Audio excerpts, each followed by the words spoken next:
Congressman Schneider. Thank you. I want to thank my colleagues for joining us here. More than 3,000 years ago, God spoke to Moses from a burning bush, and Moses answered, "Hineni, I'm here." And at this moment, as the world is burning with anti-Semitism, the fact that we are joined by colleagues, both Republicans and Democrats, Jews and Gentiles, to stand here and say, "Hineni, Hineni, we are here. We will not let the scourge of anti-Semitism consume us." 2,200 years ago, 165 years before the time of Jesus, King Antiochus said to the Jews, "You can no longer practice your religion. You cannot be Jews." And a small group of Jewish fighters, the Maccabees, not only resisted but conquered and defeated King Antiochus and reclaimed the temple.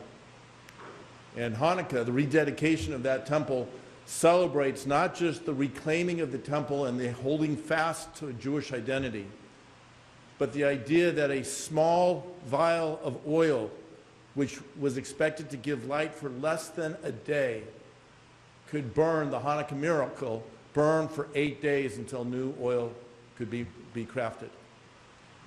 It is the idea that a small vial of oil, or one individual who can spread light, it is the only way we will defeat the darkness.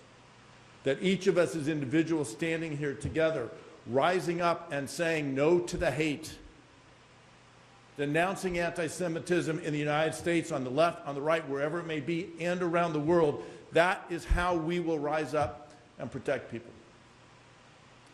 The attack on Bondi Beach was not predicted. It was predictable. For too long, the Jewish community in Australia was saying to the authorities, saying to the government, anti-Semitism is a cancer eating away at the soul of the nation, and it's going to result in the death of Jews in the land.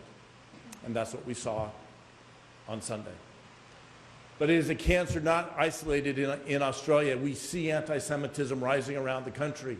As was just noted, whether it is in Boulder, Colorado, or outside an event celebrating peace here in Washington, D.C., Jewish people are being targeted strictly for being Jews, for holding fast to their identity, being united with Jews around the world as one people, but being committed to the idea of us spreading a light, promoting peace, and bringing unity to the world.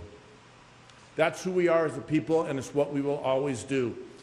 As Rabbi Hillel famously said, "If I am not for myself, who will be? But if I'm only for myself, what am I?" That defines all of us here at this room. But the finish of that quote is, "If not now, when?" Now is the time we must come together and stand united. We must condemn anti-Semitism, pure and simple. And we must ensure that Jewish communities in the United States and around the world have the security they need and deserve. As Ted noted, we're not asking for anything special. Everyone in this world should be able to pray, to hold to their faith traditions, to gather as a community free of fear, living in freedom. And that's what we're fighting for. It's now my privilege to turn it over to my dear friend Laura Gillen from New York.